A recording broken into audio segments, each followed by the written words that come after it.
The phone rang like a funeral bell. It was her, Megan, my daughter-in-law. Her voice cut through the receiver like a poisoned dagger. "If you want to be part of Christmas, you'll come clean the house," she shouted with that arrogance I knew all too well. "I'm not going to be your servant, Helen. If you want to be with your son and your grandchildren, you'll be here tomorrow morning with cleaning supplies." I closed my eyes. The living room of my house fell silent like an empty church. The evening light filtered through the lace curtains, creating golden shadows on the furniture I had chosen with so much love decades ago. Everything was immaculate. Everything gleamed. Because I, Helen Miller, at 72 years old, have never lived in clutter. "Did you hear me?" she continued screeching. "David agrees. He says it's about time you contributed something useful instead of just criticizing." My heart plummeted like a building collapsing in slow motion. David, my son, my only son. The boy I held in my arms for entire nights when he had a fever.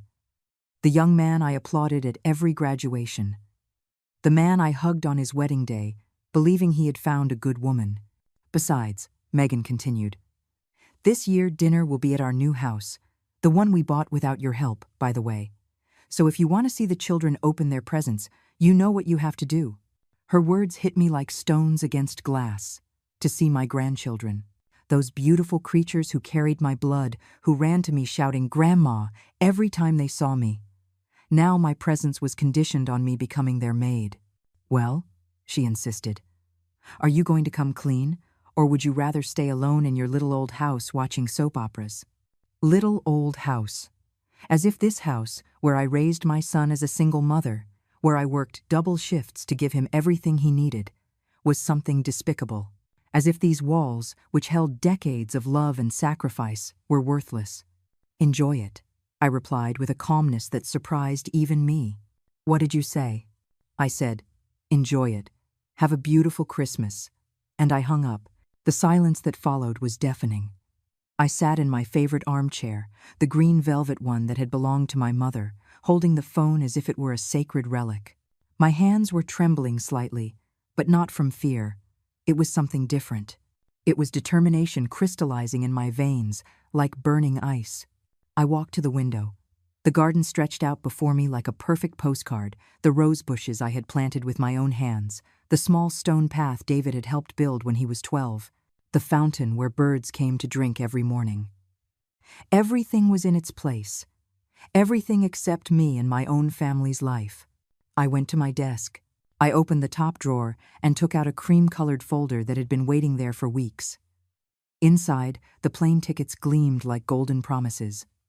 Destination, a private island in the Caribbean. Date, tomorrow. Yes, tomorrow. While they were waiting for me to show up with cleaning supplies, I would be boarding a plane to paradise. While Megan was wondering where her free maid was, I would be toasting with French champagne under the palm trees. I had booked this suite 2 months ago, after the last humiliation, when they told me I couldn't have an opinion on my grandchildren's education because I was out of touch, when they forbade me from bringing them gifts because I was spoiling them too much, when they made me feel like a stranger in my own family. But they didn't know something I had kept secret for years, the savings, the investments, the money I had saved by working until I was 68, living simply, denying myself luxuries, all waiting for the perfect moment, and that moment had arrived. I picked up my phone and dialed the travel agency's number. "Mrs. Miller," Caroline's sweet voice answered. "Everything is ready for your trip tomorrow." "Completely ready," I replied, feeling a genuine smile spread across my lips for the first time in months. "And Caroline, make sure the professional photographer is available. I want the best pictures of my life." The morning arrived like a golden caress on my skin. I woke up in the most luxurious suite at the resort, with the sound of waves kissing the white sand like celestial music. The air smelled of jasmine and freedom. For the first time in years, I hadn't woken up thinking about the needs of others, about constant demands, about silent reproaches. I approached the mirror in the marble bathroom. The woman looking back at me had sparkling eyes, 72 years old, and I finally looked radiant. The coral dress I had bought especially for this trip fit me perfectly. It highlighted the golden tan already beginning to form on my skin. Breakfast was served on my private terrace. Tropical fruits I had never tasted, coffee that tasted like glory, freshly baked bread that melted in my mouth like butter. As I ate, I thought of Megan. She was probably waiting for me with the cleaning supplies, looking at the clock, wondering where her free maid was. "Excuse me, Mrs. Miller." A soft voice interrupted me. It was Mark, the resort's professional photographer. A charming young man with a genuine smile. "Are you ready for the photo shoot?" "More than ready," I replied, feeling an excitement I thought was lost forever. For the next few hours, I became the star of my own movie.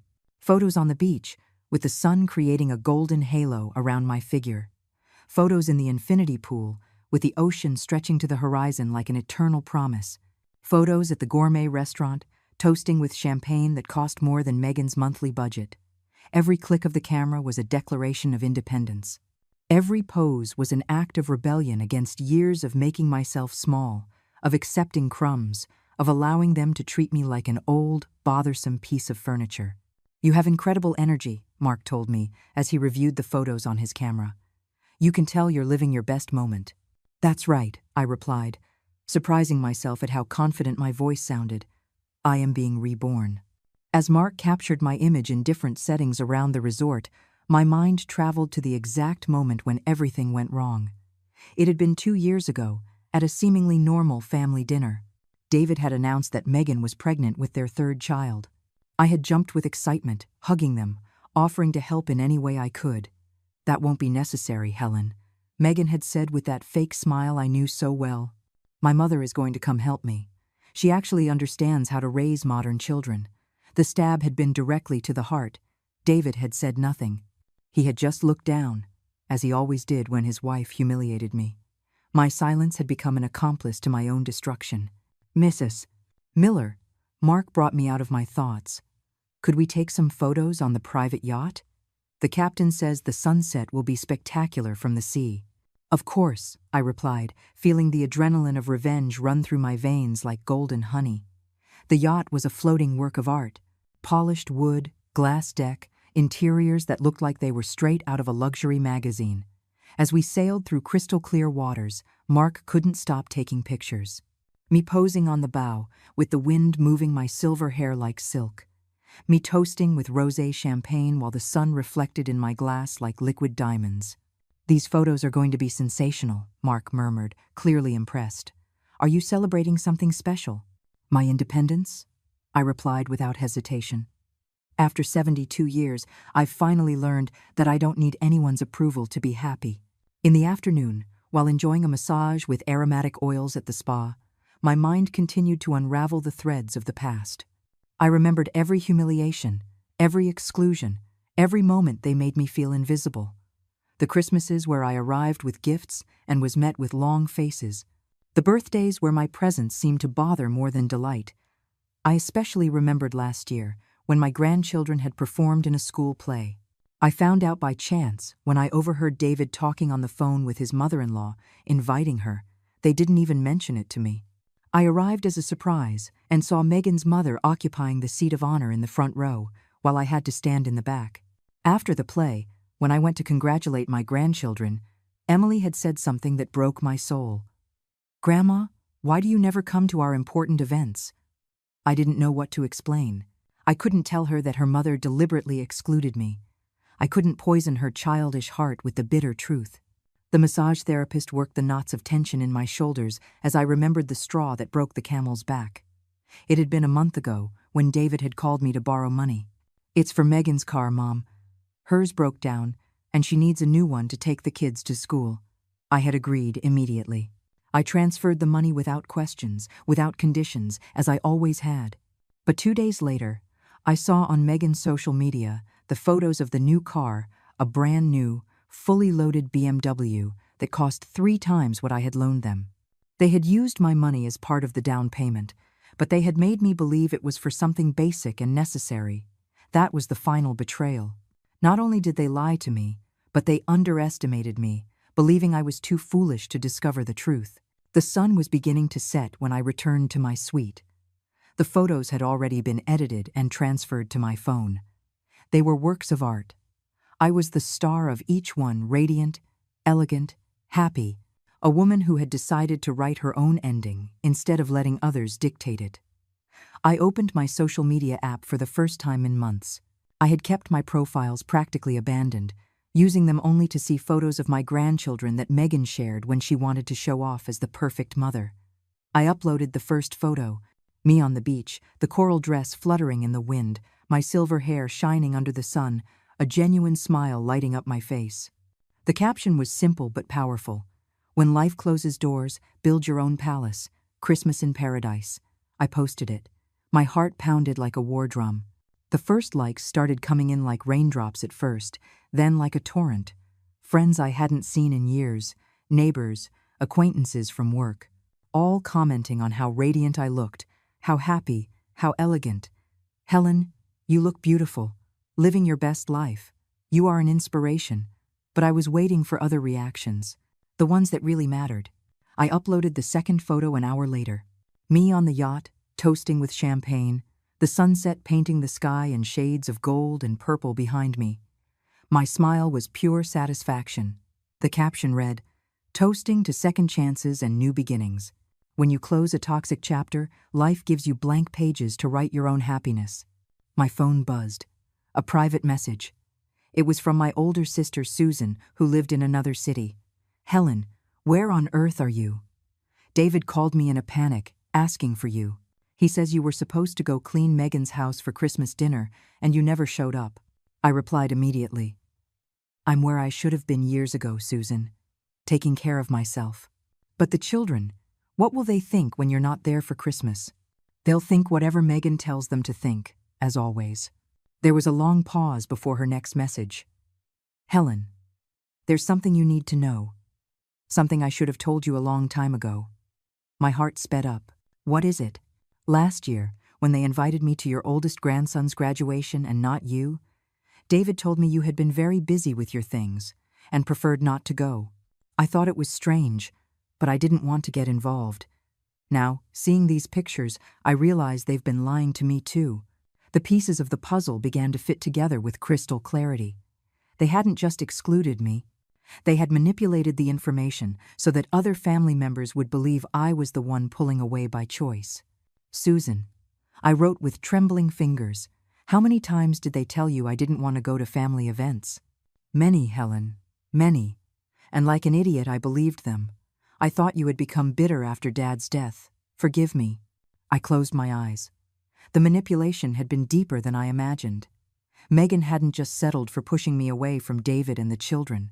She had woven a web of lies to isolate me completely, making my own family believe I was the one to blame for my absence. I uploaded the third photo. Me in the resort's infinity pool, a tropical cocktail in hand, surrounded by absolute luxury. This time the message was more direct. They say revenge is a dish best served cold, but I prefer to serve it with champagne and an ocean view. For everyone who thought it was easy to walk all over me, here is your answer. My phone exploded.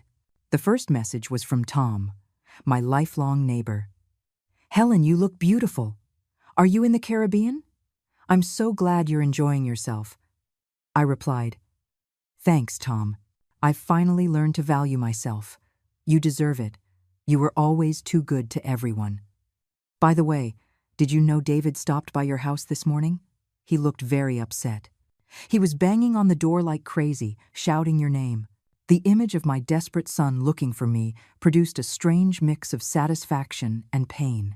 Satisfaction because he finally understood he needed me. Pain because he had come too late, much too late." The messages kept coming.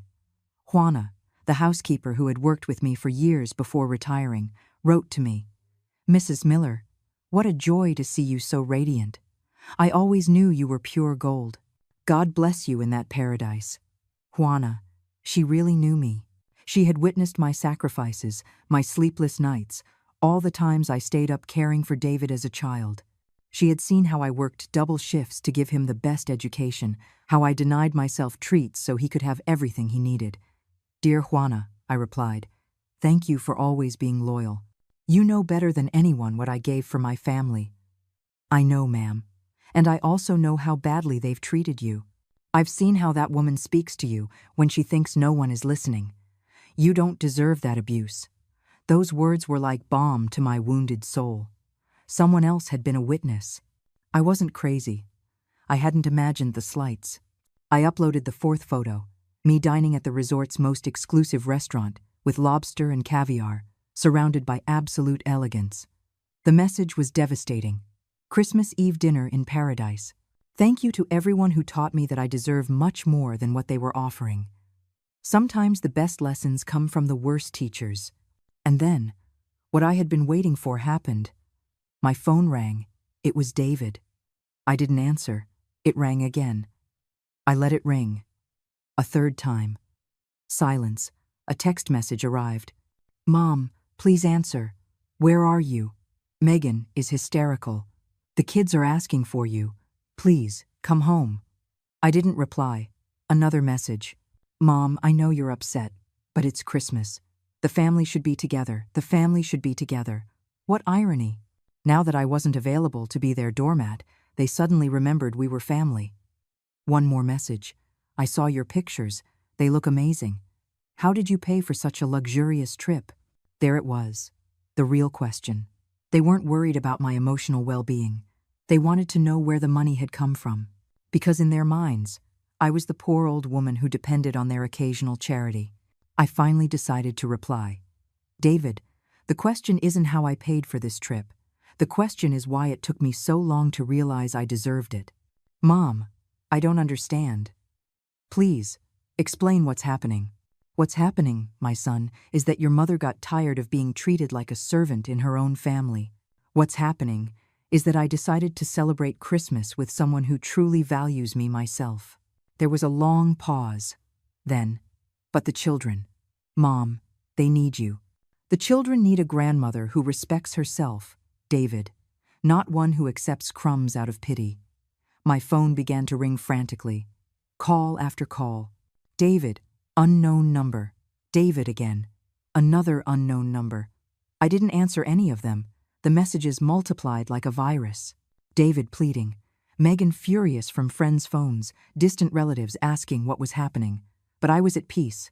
For the first time in years, I was exactly where I wanted to be, doing exactly what I wanted to do, without asking anyone for permission. I uploaded the fifth photo. Me dancing salsa with a resort instructor, laughing like I hadn't laughed in decades. The message was blunt. Life begins when you decide to stop living for others and start living for yourself. At 72, I finally learned to dance to my own rhythm. My phone showed 23 missed calls, and the night was just beginning. The dawn of the second day arrived with the constant sound of my phone vibrating on the marble nightstand. It was 5 a.m. in the Caribbean, which meant it was already 6 back home. The perfect time for the day after Christmas family panic. I got up slowly, savoring every second of the freedom I felt in my bones. The sunrise painted the ocean in shades of pink and orange. It was the second day of my new life, and my phone already showed 56 missed calls. 56. I laughed to myself on the suite's terrace. 56 desperate calls from a family that had ignored me for years. The irony was as delicious as the Jamaican coffee I was drinking. I opened the messages. There were over 100. David, Megan from borrowed numbers, relatives who hadn't spoken to me in months, all wanting to know where I was, what I was doing, how I dared to ruin the family Christmas. The first one I read was from David, sent at 3 a.m. Mom, Megan didn't sleep all night. She's devastated. She says she never meant to hurt you. Please, call us. Devastated. Of course she was devastated. Her perfect plan had crumbled. Her free maid had flown the coop, and now she had to face the consequences of years of manipulation. The second message was more revealing. The kids are asking for you non-stop. Emily cried all night asking if you had died. Please, at least tell them you're okay. There was the real pain. My grandchildren. Those innocent little ones who had been used as emotional weapons against me were now suffering because their mother had completely underestimated their grandmother. But I wasn't going to give in. Not this time. I uploaded my sixth photo. Me at breakfast with a table full of exotic fruits, fresh juices, and a spectacular ocean view. My smile was serene, powerful. The message I wrote was calculatedly calm. Good morning from paradise. Nothing like waking up without the sound of reproaches, demands, or manipulations. Peace has an exquisite taste. The comments immediately exploded. Friends applauding me, strangers inspired by my story, and among them, like thorns among roses, the furious comments from accounts I recognized as Megan's friends. So selfish, abandoning your family on Christmas. The grandchildren must be devastated. A real grandmother would never do this. Each negative comment made me smile more because it confirmed that my message had hit its mark. Megan was so desperate she had recruited her friends to attack me on social media. My phone rang again. This time it was a number I didn't recognize. I decided to answer. Helen? It was an older woman's voice, trembling. It's Norma, Megan's mother. Norma, the famously perfect mother-in-law who always knew how to raise children better than I did. The woman who had taken my place at every important event for my grandchildren. Hello, Norma, I replied with icy calm. Helen, please, you have to come back. Megan is a wreck. The children don't understand why their grandmother abandoned them on Christmas. Abandoned. The word came out of my mouth like sweet poison. Norma, did Megan ever tell you that she conditioned my presence at Christmas dinner on me cleaning her house? Silence. Did she tell you that for 3 years she has systematically excluded me from important family events? More silence. Did she tell you that she told my grandchildren my gifts were inappropriate because they spoiled them? Helen, I didn't know. Of course you didn't know, Norma, because your daughter is an expert at showing one face and hiding the other. But don't worry, you don't have to worry about me anymore. Apparently, you are the grandmother they need. I hung up. My heart was pounding, but not from nervousness. It was pure adrenaline. For the first time in years, I had said exactly what I thought, without filters, without considering others' feelings. I uploaded the 7th photo. Me getting a massage on the beach, completely relaxed, with the sea in the background and an expression of absolute peace, releasing decades of accumulated tension. Turns out when you stop carrying the emotional weight of others, your back miraculously straightens itself. The messages continued to flood in, but among them, different ones started to appear. Messages of support from women who had lived through similar situations. Helen, you are my hero. My daughter-in-law treats me the same way. What courage you have. I don't dare confront my family. After seeing your photos, I booked my own trip. I will not tolerate any more disrespect. I was unintentionally becoming a symbol of something bigger. Women my age and even younger identified with my story. They had lived the manipulation, the emotional blackmail, the being taken for granted. Then the message that changed everything arrived. It was from Tom, my neighbor. Helen, you need to know something. This morning I saw David at your house again, but he wasn't alone. He was with a locksmith. I think they're trying to get in. The blood in my veins turned to ice. They dared to enter my house without permission? After everything that had happened, now they were going to violate my privacy too? I replied immediately. Tom, please, go to my house right now. If they're inside, call the police. I'm on my way, Helen. This isn't right. 20 minutes later, Tom wrote back. They're inside. David, Megan, and another man I don't know. They're going through papers at your desk. I'm calling the police. Not yet. First, I want to know what they're looking for. My mind was racing. What could they be looking for at my desk? My financial documents? My will? Evidence of how much money I really had? The answer came in Tom's next message. Helen. They came out with a box full of papers. I heard Megan say something about bank accounts, and she can't have that much money saved up. There it was, the naked truth. They weren't worried about my emotional well-being. They didn't care that I had spent Christmas alone in a paradise because I had chosen dignity over humiliation. All they cared about was finding out how much money I had and how they could get their hands on it. The fury I felt was volcanic, but it wasn't the blind fury of before. It was calculated, intelligent, surgical fury. I uploaded my 8th photo. Me toasting with a glass of champagne from the deck of a yacht at sunset, with diamonds borrowed from the resort sparkling at my neck. My smile was that of a woman who had discovered her own power. The message was devastating. Toasting to life lessons. When someone shows you who they really are, believe them the first time. When they show you 50 times, take a vacation to a private island and reflect on why it took you so long to listen. The phone exploded. Call after call after call. This time I decided to answer. It was David. "Mom, where did you get so much money? We found your bank statements." "Hello, David," I replied with a calmness that surprised me.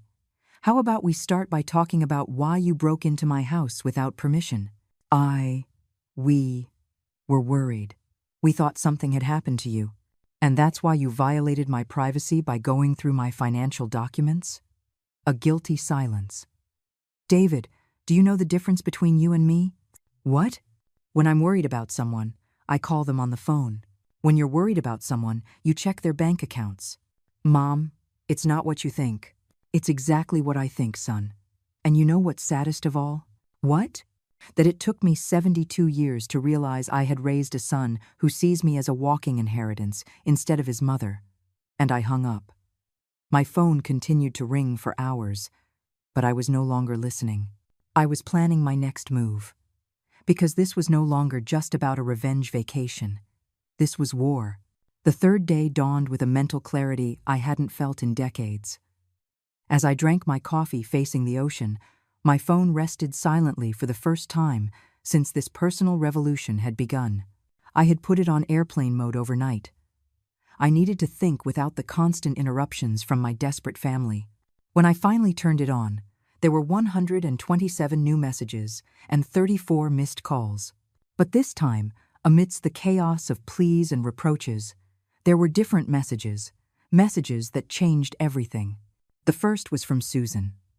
"Helen, I need to tell you something important. After our conversation yesterday, I called several relatives. Megan's lies run deeper than we imagined." My heart sped up. "What did you find out?" "Remember our cousin Alan's wedding last year? David told me you didn't want to go because you were going through a tough time. I called Alan directly. He told me you never received the invitation. That when he asked about you, David told him you'd said that weddings made you sad because of your husband's death." Every word was like a punch to the stomach. Not only had they excluded me from current events, they had rewritten my emotional history to justify my absence. "There's more, Helen, much more." Susan had also called Aunt Joan, our mother's younger sister. She said that 2 years ago, David had called her to say I was developing early signs of dementia, and that's why I was acting strange at family gatherings. He asked her not to call me much because I got agitated easily. Dementia. They had used the mental illness card to explain any behavior of mine that didn't fit their narrative. If I protested being excluded, it was because I was confused. If I questioned their decisions, it was because I was agitated. "Helen, are you there?" "I'm here, Susan, just processing the magnitude of the betrayal." I also called Tom. He told me Megan had told several neighbors that you were going through a severe depression, and that's why you didn't leave the house much. That it was better not to bother you with visits. The web of lies was perfect, systematic, calculated. They had created an alternate version of Helen Miller, an elderly woman, confused, depressed, antisocial, who distanced herself from her family due to mental problems. Meanwhile, they appeared as the patient and understanding children bearing the cross of a difficult mother. "Susan, I need you to do something for me. Anything. I want you to organize a family meeting. Everyone you can contact. Aunts, cousins, close neighbors. But don't tell them I'm the one organizing it. Tell them it's to clarify Helen's situation, because you're worried." "When?" "Tomorrow. At my house. I have to go back." "Are you sure?" "I've never been more sure of anything in my life." I hung up and immediately called the airline. "I want to change my return flight to this afternoon." "Of course, Mrs. Miller. Any problem with your stay?" "On the contrary," I replied with a smile that could be felt through the phone. "My mission here is complete." As I packed my things, I uploaded my 9th photo. Me in the resort lobby, bags packed, elegantly dressed in an emerald green suit I had bought at the hotel boutique. My expression was serene but determined. Paradise was beautiful, but some battles must be fought at home. When you have the truth on your side, no battlefield intimidates you. The comments were immediate and divided. My new followers cheered me on. Go get them, Helen. Show them who you really are. But there were also panicked messages from my family. David, Mom, are you coming home? Please, we need to talk. Megan, from a friend's phone. Helen, I made mistakes. Give me a chance to explain. I didn't respond to any of them. They were right to be nervous. I was coming back, but not as the submissive Helen who had left. I was returning as a woman who had rediscovered her worth, and that terrified them. The flight back was meditative. As the clouds stretched beneath me like white cotton, I mentally reviewed every piece of evidence I had gathered. Not only did I have proof of their current manipulation, I now had a complete map of years of systematic lies. I landed at 8 at night. Tom was waiting for me at the airport, as we had arranged by text. Helen, he hugged me tightly. You look incredible. Radiant. I feel reborn, Tom. On the way home, he updated me on everything that had happened in my absence. David and Megan have been going to your house every day. I think they're looking for something specific. Yesterday I saw them bring a lawyer. A lawyer, I repeated. Of course, they were probably exploring legal options to access my money, perhaps investigating if they could have me declared mentally incompetent. Also, Tom continued, I've seen several neighbors asking about you. They're all confused because the versions David and Megan gave them don't match the photos you posted. We arrived at my house. Everything was exactly as I had left it, but it felt different. It was no longer the refuge of a defeated woman. It was the fortress of a warrior returning victorious from her first battle. That night, as I prepared for the next day's confrontation, I received an unexpected message. It was from Emily, my eldest granddaughter. She had gotten the number from a friend. Grandma Helen, are you okay? Mom says you're sick and confused, but your pictures look very happy. Why didn't you come for Christmas? Did I do something wrong? My heart broke. That innocent child was suffering because she didn't understand the adult war being waged around her. I replied carefully. My love, you did nothing wrong. Grandma is perfectly fine, just learning to value herself more. I love you very much, and we'll see each other soon. I promise. Promise. But I knew that promise depended on what happened in the next 24 hours. Because I was not going to be a part of my grandchildren's lives under the same toxic conditions as before. Either things changed radically, or my relationship with them would have to be completely different. I uploaded my 10th photo, taken from my home's window. It was the familiar view of my garden under the moonlight, but now it looked different through my renewed eyes. Back home, but I'm no longer the same woman who left. Tomorrow, some people are going to find out exactly who Helen Miller is when she stops pretending she doesn't have claws. It was midnight when I finally turned off the phone. Tomorrow would be the most important day of the last few years of my life. The day all the truth would come to light. The day my family would discover they had completely underestimated the woman they thought they had tamed. I went to sleep with a smile on my lips. For the first time in years, I had something to look forward to. The war was about to begin. The morning of the confrontation dawned with a crystal clarity that seemed to foretell revelations. I woke at 6. I prepared myself with the care of a general before battle. I chose an elegant purple dress, applied my makeup with precision, and styled my silver hair into a perfect bun. When I looked in the mirror, I saw a woman radiating quiet power. At 9, they began to arrive. Susan was first, carrying a folder full of notes from her phone conversations. Then, Aunt Joan, confused but willing to listen. Tom arrived with his wife, Norma, both with serious expressions. One by one, they filled my living room. Cousins I hadn't seen in months, close neighbors, even Mrs. Lazarus from the end of the block. Does anyone know why we're here? Asked Cousin Alan, clearly uncomfortable. We are here, I answered from the doorway where I had been watching, because it's time for you to know the truth. All heads turned toward me. There were murmurs of surprise, comments on how good I looked, how radiant, how different.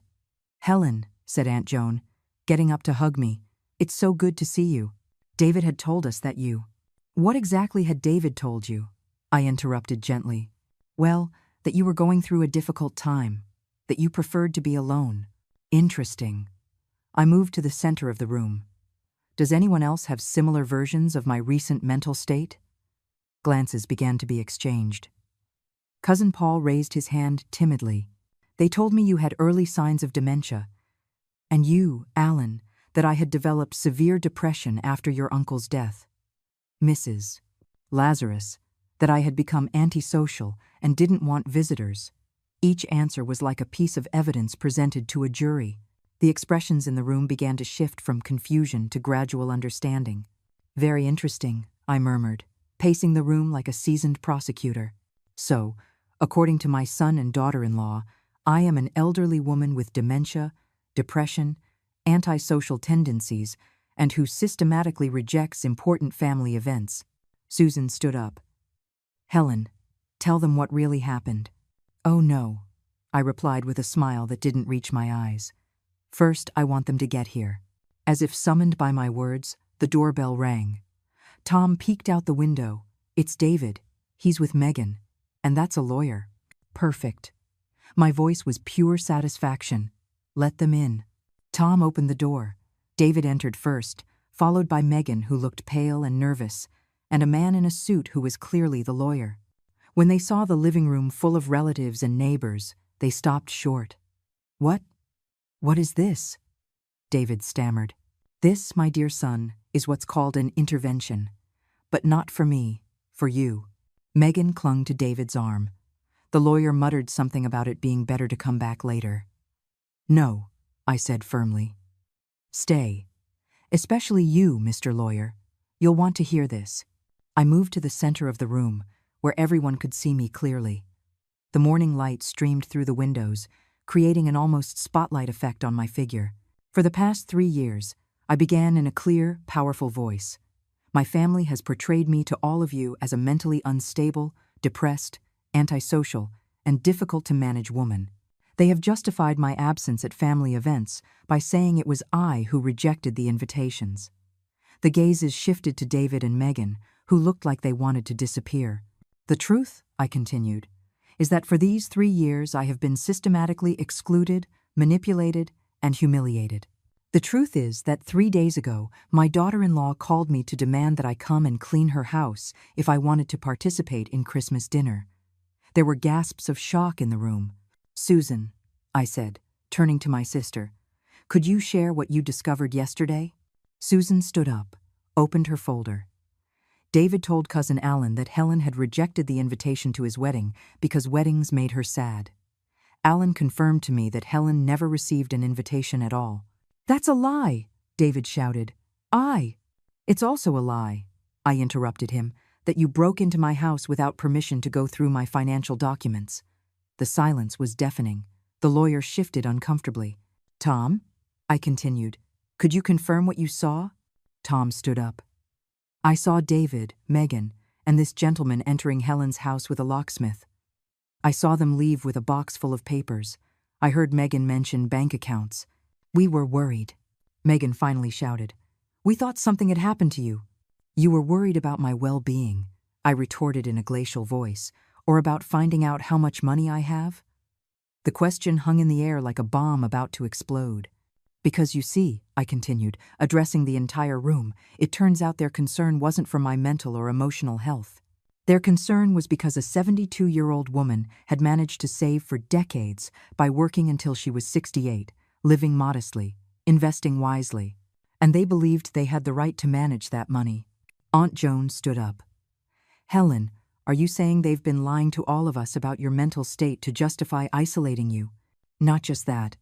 Juana, the housekeeper who worked with me for years, could you repeat what you told me you observed? Juana cleared her throat. I worked in this house for 15 years. I saw how Mrs. Miller raised David alone, working double shifts, sacrificing to give him the best education. And in recent years, I've seen how that woman, she pointed at Megan, speaks to Mrs. Miller when she thinks no one is listening. She treats her like a servant, not like her husband's mother. That's not true, Megan protested. Is it not true that you told me if I wanted to be part of Christmas I had to come and clean your house? Megan turned red. I just wanted you to contribute. Contribute? Like when I lent you money for a basic car for the kids and then saw on your social media that you'd bought a luxury BMW? The lawyer approached David and muttered something in his ear. David shook his head, clearly agitated. "Mr. Lawyer," I addressed him directly, "may I ask what exactly you were hired for?" The man looked extremely uncomfortable. "I was consulted about mental capacity and estate management."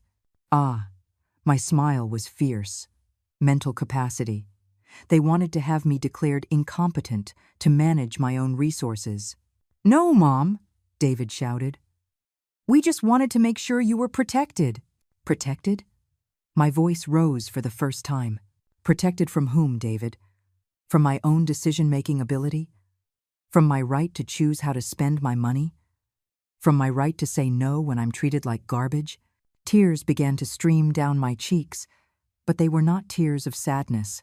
They were tears of liberated rage, of years of broken silence, of reclaimed dignity. "Look at these pictures." I took out my phone and showed the images from the Caribbean. This is me, a 72-year-old woman who decided to spend her own money on a vacation after her family treated her like a maid. The room was in absolute silence. And look at this. I showed the bank statements David had photographed when he violated my privacy. 50 years of honest work, disciplined savings, smart investments, all mine. All earned through my effort. The lawyer headed for the door. I believe there is no case to defend here. "Don't leave yet," I said firmly, "because now I'm going to need your services for something completely different." The lawyer stopped dead in his tracks, turning to me with an expression of curiosity and fear. The entire room held its breath, waiting for my next move. David and Megan looked like cornered animals, finally exposed before the entire family. "Sir," I began, realizing I didn't know his name. "Mr. Mendoza," he answered nervously. "Mr. Mendoza, do you have experience in cases of defamation, psychological manipulation, and breaking and entering?" His eyes widened. "Yes, ma'am, but..." "Perfect. Because I'm going to need you to sue my son and daughter-in-law for moral damages, systematic defamation before family and acquaintances, and for breaking into my home." "Mom, you can't be serious," David pleaded, rushing forward. "Can't I?" My voice was tempered steel. "David, for 3 years you have painted me as a woman with dementia to our relatives. For 3 years you have justified my exclusion by saying I was the one rejecting invitations. For 3 years you have used my name to create a false narrative that damages my reputation and my dignity." I walked directly toward him, and for the first time in years, I saw real fear in his eyes. This wasn't the fear of a son worried about his elderly mother.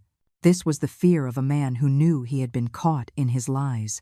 "And 4 days ago," I continued, "you broke into my home, went through my private documents, and photographed my financial information without my consent. Is that legal, Mr. Lawyer?" "Absolutely not," Mendoza replied, looking at David with a reproachful expression. "That constitutes breaking and entering and a violation of financial privacy." "But we're family," Megan whimpered. "We just wanted to make sure she was okay." Family. The word came out of my mouth like pure poison. "Megan, do you know the difference between family and strangers?" She shook her head, tears starting to stream down her cheeks. "Strangers don't have access to your heart to shatter it. Strangers don't know your weaknesses to use them against you. Strangers can't make you believe that love comes with humiliating conditions." Susan came to my side, placing a hand on my shoulder. "Helen, tell them about the grandchildren." "Ah, yes. The final blow. My grandchildren," I said, looking directly at Megan, "were used as emotional weapons against me. Remember when Emily told me she couldn't accept my gift because it would spoil her? Remember when you told them Grandma was sick and that's why she didn't visit?" David collapsed into the nearest armchair, covering his face with his hands. "Those children," I continued, my voice broken but firm, "love their grandmother, but they have been manipulated into believing their grandmother rejects them, that she is mentally ill, that it's better to keep their distance." "Mrs. Miller," interjected Mrs. Lazarus from her corner, "the children know the truth. The children know what their parents have told them, that their grandmother is problematic, difficult, that she's going through a tough time. They've grown up watching their parents talk about me with pity and frustration, as if I were a burden." Tom stood up. "Helen, I can testify that those kids are always looking for you. Every time they come to visit and you're not there, they ask for you. The oldest one, what's his name? Jacob. Jacob asked me 2 weeks ago if his grandma was mad at them because she didn't visit them like she used to. My heart broke all over again. My grandchildren thought it was their fault. They thought they had done something to drive their grandmother away. Mr. Mendoza, I addressed the lawyer again. I want to make something very clear. I am not doing this for money. I have more than enough money. I am doing this for justice, for dignity, and to make sure this never happens to another elderly woman in this family again. I understand, Mom. And I also want to change my will. Immediately, David lifted his head sharply. What? My current will leaves my entire estate divided between David and his children. That is going to change. Mom, please? Silence. I roared with a force that surprised everyone, including myself. 72 years I waited to shout like that. 72 years of being the polite, understanding woman who always gave in. 72 years of swallowing humiliations because family is the most important thing.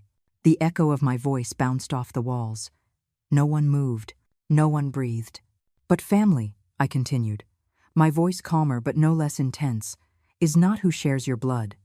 Family is who respects you, values you, includes you, loves you without humiliating conditions. I walked to the window, where the morning light illuminated my garden. The same garden where David had played as a child, where he had run among the rose bushes, where he had learned to ride a bike. All those beautiful memories now tainted by years of betrayal. My new will, I announced without turning around, will establish a trust for my grandchildren's education, managed by a bank. They will receive money for college, for medical emergencies, for their true needs, but none of it will pass through their parents' hands. And the rest? Susan asked softly. The rest will go to a foundation that helps elderly women who suffer from emotional abuse and family manipulation. Women who are isolated, slandered, and made to feel invisible by their own families. Megan let out a sob. Helen, please, I made terrible mistakes, but I can change. We can fix this. I turned to her. For the first time in years, I truly saw her. Not as the enemy I had built up in my mind, but as a young, scared woman who had made horrible choices out of insecurity and greed. Megan, I said calmly, do you know what your biggest mistake was? She shook her head, crying. It wasn't treating me poorly. It wasn't manipulating David against me. It wasn't isolating me from my family. I waited, letting the suspense fill the room. Your biggest mistake was completely underestimating who you were messing with. You thought I was a harmless, dependent little old lady who would tolerate anything to not lose her family. You thought you could rewrite my history, control my narrative, manipulate my reputation. I walked toward her slowly. But what you didn't know is that Helen Miller did not get to be 72 by being weak. I got here by being strategic. And when a strategic woman decides she will no longer tolerate humiliation, she becomes the most dangerous force in the universe. The silence that followed was absolute. Mr. Mendoza, I said finally, when can we begin the legal proceedings? Immediately, if you wish. I wish. David stood up, staggering. Mom, give me a chance to fix this. Please. Think of the children. The children, I replied, are exactly who I'm thinking of. I'm thinking about what example I want to set for them about how elderly women should be treated. I'm thinking about teaching them that grandmothers are not servants, or walking bank accounts, or annoying responsibilities. I'm thinking, I continued, about showing them that a woman can defend herself at any age, that it's never too late to demand respect, that dignity is not traded for crumbs of family affection. Susan began to clap slowly. Then Tom. Then Aunt Joan. One by one, everyone present began to applaud. The sound filled my living room, my house, my heart. It was the sound of justice. It was the sound of a woman who had reclaimed her voice after years of silence. It was the sound of Helen Miller, rising from her own ashes. The applause gradually faded, leaving a thick silence that seemed to vibrate with the energy of everything that had just been revealed. David remained seated, his hands covering his face, while Megan cried silently in a corner. Mr. Mendoza was taking furious notes in his legal pad, clearly recalculating the entire situation. Now, I said, addressing the entire room, I want you to understand something important. This is not the end of a family. This is the end of a toxic dynamic that was destroying this family. I walked to the center of the living room where everyone could see me clearly. David, I said softly, look at me. My son slowly raised his head. His eyes were red, swollen. In them, I saw the boy he had been, the young man I had raised with so much love. But I also saw the man who had allowed his wife to destroy our relationship. Do you know when you started to lose your way? I asked him. He shook his head. When you stopped seeing me as your mother and started seeing me as a problem to be solved, when my emotions became inconvenient for your comfort, when my needs became obstacles to your plans. I never wanted, he stammered. You never wanted to hurt me, I know, but there's a difference between intent and impact, David. Your intention may have been to keep the peace in your marriage, but the impact was that your mother felt invisible in her own family. Susan spoke up. Helen, what are you going to do about the grandchildren? That was the question that hurt the most to answer. My grandchildren, I replied slowly, are going to need time to understand the truth. They're going to need therapy to undo years of false narratives. And they are going to need parents who are capable of admitting their mistakes and working to repair them. I looked directly at David and Megan. If you are willing to do that work, if you are willing to go to family therapy, to admit to the children that you lied about their grandmother, to rebuild this relationship from a place of total honesty, then we can talk about a future. And if we don't? David asked in a broken voice. If you don't, the grandchildren will have a grandmother who loves them from a distance, who has left a trust to secure their future, and who taught them by her example that it is never too late to stand up to abuse, even when it comes from family. Megan timidly approached. Helen, I know what I did was unforgivable. I know it took me years to realize how horrible I was being. But when I saw those pictures of you in the Caribbean, when I saw how happy you looked without us, her voice broke. I realized that you weren't the problem. The problem was that I was so afraid of not being enough for David, so afraid that he loved you more than me, that I decided to eliminate you from the equation. It was the first time I had heard her admit the real truth. Not excuses, not justifications, the raw truth. Go on, I encouraged her. I was jealous, Helen. I always have been. Jealous of how David talks about you, of how he admires you, of how he loves you. When I was younger, I thought I could compete with you. But the more I tried to win, the more I realized that a mother isn't something you compete against. She's someone you share. Genuine tears were streaming down her cheeks. But by the time I realized that, I had already done so much damage, I didn't know how to go back. Every lie needed another lie. Every exclusion needed a justification. Every humiliation needed an excuse. And the children, she added in a broken voice, I used them to hurt you because I knew it was the only thing that would truly break your heart. The silence that followed was heavy, laden with years of finally acknowledged pain. Megan, I said after a long pause, your honesty is a first step, but first steps don't erase years of damage. I know. Are you willing to go to therapy? To work on understanding why you needed to destroy another woman to feel secure? To admit to your children that you lied to them about their grandmother? Yes, she replied without hesitation. Whatever it takes. And you, David? My son slowly stood up. Mom, I knew. Not everything, but I knew something was wrong. I knew Megan exaggerated when she talked about you. I knew some of her stories didn't add up. But it was easier to believe her than to face the truth. What truth? That I had married someone who was capable of manipulating and hurting my own mother. That I had chosen my marital comfort over the dignity of the woman who gave me life. His words hit me like shockwaves. It was the most honest admission I had heard from him in years. David, why did you let it get to this point? Because I'm a coward, Mom. Because it was always easier to let you absorb the abuse than to confront Megan. Because I knew you would love me no matter what. While with her, I constantly had to keep the peace. And now? Now I understand that I lost my mother because I was afraid of losing my wife. And in the end, I almost lost you both. Tom cleared his throat. Helen, what do you need from us? I need witnesses, I replied. I need the truth to be known by everyone. I need that when someone asks about Helen Miller, the answer isn't the poor lady with dementia, but the woman who refused to be walked over. Aunt Joan stood up. We'll do it. We'll all talk to whoever is necessary. And I need time, I continued. I need time to decide if I can forgive. I need time to heal. I need time to rebuild my relationship with my grandchildren without the toxic interference that has existed. How much time? David asked. As long as it takes. It could be months, it could be years. It depends on you and the real work you're willing to do. Mr. Mendoza closed his notepad. Mrs. Miller, do you want to proceed with the lawsuits? I thought for a moment.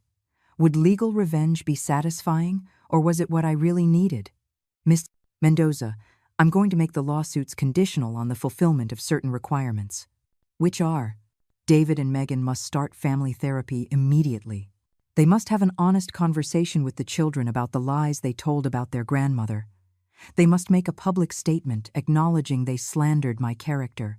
And they must respect my space and my time until I decide if I want to rebuild this relationship. And if they comply with all of that, and if I see real and sustained changes, then we can talk about forgiveness. But if they fail on any of these points, we will proceed with the full force of the law.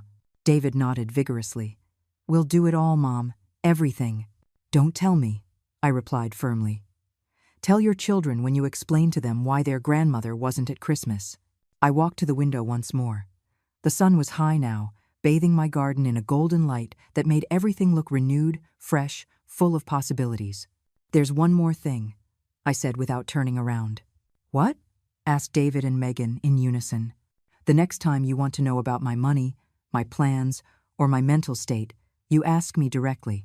The next time you have a problem with me, we solve it face to face, without intermediaries, without manipulation, without lies. We promise, Megan whispered. Because, I continued, turning to face the whole room, Helen Miller is no longer the silent woman who tolerates everything. Helen Miller is a woman who knows her worth, who demands respect, and who accepts nothing less than what she deserves. The applause that followed was different from the first. This wasn't just support, it was recognition. It was the sound of a family that had just witnessed the rebirth of its matriarch. It was the sound of a woman who had reclaimed not just her voice, but her throne. 6 months after the day that changed everything, I was sitting on the terrace of my new house, a beautiful property I had bought on the outskirts of the city. It wasn't an escape, it was a choice. A place where I could start over, surrounded by gardens I had designed myself, with a view of the mountains I had always loved. Family therapy had begun the week after our confrontation. I had insisted on separate sessions at first, David and Megan working on their marriage and understanding the roots of their behavior, while I worked with a therapist specializing in emotional family abuse. I needed time to process decades of subtle manipulation, to understand how I had allowed my self-esteem to erode so gradually that I almost didn't notice. Grandma, Helen, I heard Emily's sweet voice behind me. I turned, and there she was, with Jacob and little Noah, accompanied by David. It was their third visit to my new house, and each time it felt more natural, more genuine. My loves, I said, opening my arms. They ran to me, but with a noticeable difference. The strange tension that existed before was gone. That feeling that they had to watch their words around Grandma. Their parents had finally told them the truth, adapted for their ages, about the mistakes they had made. Look, Grandma, Jacob said, showing me a drawing. I drew you at your new house. See, here are your flowers. The drawing filled my eyes with tears. It was me, smiling, surrounded by bright colors, with a beautiful house behind me. It was how he saw me through his eyes now, happy, free, at peace. It's beautiful, my love. Can I hang it on my refrigerator? Yes, and look, Grandma, I don't have to ask Mommy if I can accept your gifts anymore. Emily had grown so much in these months. Her parents' honesty, though painful initially, had freed the children from carrying guilt that was never theirs to bear. David approached timidly. Mom, can we talk? I nodded, pointing to the chairs on the terrace as the children ran off to explore the garden. How are the sessions going? I asked. Hard, he admitted. Very hard, but necessary. The therapist has helped me understand that, at some point, I stopped seeing you as my mother and started seeing you as a responsibility, as something that had to be managed. It hurt to hear, but I needed to hear it. The truth, however painful, was the only foundation on which we could rebuild. And Megan? She's working hard on herself. She's been writing you a letter for weeks. She rewrites it over and over because she says nothing she puts down feels like enough. I don't need perfect apologies, David. I need consistent actions. I know, and you're seeing them. The children know the truth now. We've contacted all the relatives to clear up the lies. Megan even spoke to the neighbors to explain that what she had said about your depression was false. It was true. Over these months, I had received calls and visits from family and friends who wanted to apologize for believing the false narrative. Some were genuinely sorry. Others were simply curious about the family drama. But everyone now knew the truth. Do you know what hurt me the most? I asked David. What? It wasn't the lies. It wasn't even the exclusion. It was that you completely underestimated who I am. You believed I was so weak, so dependent, so needy for your approval that I would tolerate anything. David looked down. You're right. We never recognized your strength. We only saw what was convenient for us to see. And now? Now I see the woman who raised me alone working double shifts. I see the woman who rose from poverty through hard work and intelligence. I see the woman who, at 72, was able to plan a revenge so perfect it left us all speechless. For the first time in months, I smiled genuinely at David. That revenge wasn't just for you, it was for me, to remind myself of who I really am. Grandma, Emily ran towards us. Is it true you have a foundation to help other grandmas? It's true, my love. During these months, I had officially established the Helen Miller Foundation for Elderly Women. It was still small, but it had already helped 15 women in situations similar to mine. Women who had been isolated, manipulated, and made to feel invisible by their own families. Can I help when I get older? Of course you can. David looked at me with genuine admiration. Mom, what you've built in these months, I'm proud of you. Thank you, son. But I didn't do it to make others proud. I did it because I finally understood that my worth doesn't depend on anyone else's approval. That afternoon, after David and the children left, I received an unexpected visit. Megan was at my door, alone, with a letter in her hands and tears in her eyes. Helen, she said when I opened it, can I talk to you? I invited her in. She looked different, thinner, but also more serene. The therapy was changing her. That was evident. I brought this, she said, handing me the letter. I know it doesn't fix anything, but I needed you to have it. I took the letter but didn't open it immediately. How are you, Megan? Broken, she answered honestly, but also relieved. For the first time in years, I don't have to uphold all those lies. I don't have to pretend I was the victim of a difficult mother-in-law. I can admit that I was the one who caused this disaster. Why did you come today? Because in therapy, I've been working on something called active repair. It's not enough to acknowledge the damage. You have to do something to repair it. She sat on the edge of the armchair, as if she didn't feel she had the right to be comfortable. I've been volunteering at a center for elderly women, helping with activities, listening to their stories. And in every older woman I meet, I see what I did to you. I see the damage a toxic daughter-in-law can cause. And what have you learned? That older women aren't obstacles for young marriages. They are sources of wisdom we should be honoring, not destroying.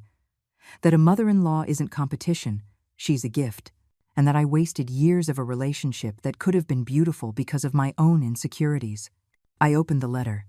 It was long, handwritten, filled with specific acknowledgments of every harm she had caused. But what struck me most was the ending. Helen, I'm not asking for your forgiveness because I know I don't deserve it yet. I'm asking for the chance to spend the rest of my life proving I can be different. I'm asking for the chance for my children to see how a woman can recognize her mistakes and work to change. I'm asking for the chance to honor the incredible woman you are, instead of trying to diminish you. I folded the letter carefully. Megan, do you know the difference between remorse and guilt? No. Guilt is a feeling that paralyzes you. It makes you feel bad about yourself, but doesn't necessarily motivate you to change. Remorse, on the other hand, is action. It's the commitment to do things differently. Which one do you think I'm feeling? I think you are transitioning from one to the other, and that's a good thing. We sat in silence for a few minutes, watching the sun set behind the mountains. Helen, she said finally, do you think we can ever have a real relationship? Not just civil for the children's sake, but real? I think, I answered carefully, that authentic relationships are built on truth, respect, and consistency over time. If you can demonstrate those three things, sustainably, then yes, we can build something real. How long? As long as it takes. There's no rush, Megan. Strong relationships aren't built in weeks or months. They're built in years. When she left that night, I stayed on my terrace late, looking at the stars. For the first time in years, the future felt full of possibilities instead of burdens. My phone vibrated. It was a message from a 68-year-old woman named Carmen, who had contacted my foundation. Mrs. Miller, your story gave me the courage to confront my family about how they treat me. I have a meeting with my children tomorrow. Could you call me before? I need to hear your voice to feel strong. I smiled in the darkness. This was my purpose now. I had not only regained my own dignity, but I was helping other women regain theirs. I replied, of course, Carmen. I'll call you early tomorrow. Remember, your worth doesn't depend on others recognizing it. It depends on you recognizing it. As I prepared for sleep in my beautiful new house, I thought about the journey I had traveled, from that humiliating call from Megan to this moment of peace and purpose. It hadn't been easy. I had cried. I had doubted. I had been afraid of losing my family forever. But I had learned something fundamental. It is better to be alone with dignity than accompanied by humiliation. And the most beautiful thing of all is that I didn't have to choose between the two. I had reclaimed my dignity, and slowly, my family was learning to love me in the way I always deserved. Before closing my eyes, I whispered a phrase that had become my mantra. Legacy isn't a tombstone of silent sacrifices and crushed dignity. It's a map. My legacy was going to be a map for other women, showing them that it is never too late to defend yourself, to demand respect, to write a different ending. At 72, Helen Miller had discovered that life doesn't end when you decide to stop living for others. Life begins.